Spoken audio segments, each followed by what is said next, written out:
Welcome everybody. I hope you're staying healthy and safe during these times. And so I have this talk I want to go over.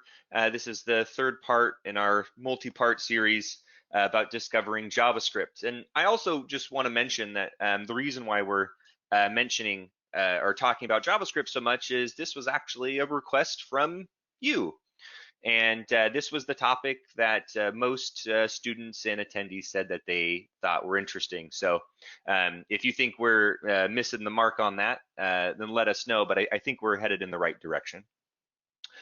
That being said, the next thing that we're going to take a look at in this series are events. I know that this title says event-driven architecture, but really the focus of this talk is just dissecting and picking apart events, what events are for, how to use them, and we'll also talk about some of the fickle parts of events that might make some aspects challenging.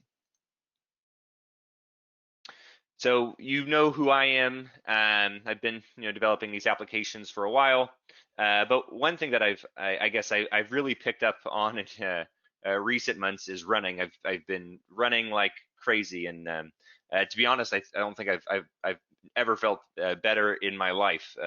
So I'm really excited for that. And as mentioned, we're going to talk about events. I'm going to make sure that we clarify what exactly an event is and why we need them in order to handle user interactions. And then how can we apply that system to kind of allow our applications to be more interactive or better for our users. To some degree, I'm going to talk about how you can create custom events if you need to. But I'd say that's definitely something that's a little bit more of an edge case, but it does come up every now and then. And then, as mentioned, how we're going to deal with the problematic parts of